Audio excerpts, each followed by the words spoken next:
అనుకుంటున్నారా? మేము ఒకటే చాలా క్లారిటీగా ఉన్నాం.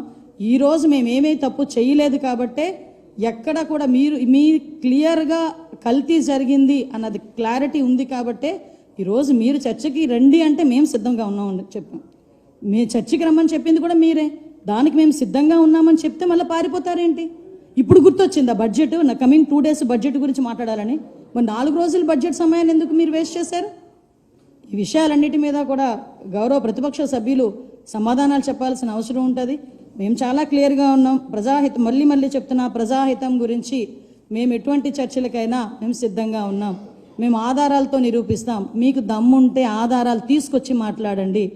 ఏదో గుడ్డ కాల్చి మొహం మీద వేస్తాము మీరు తుడుచుకోండి అంటే అది అవ్వదు. ఇది ప్రజాస్వామ్యం.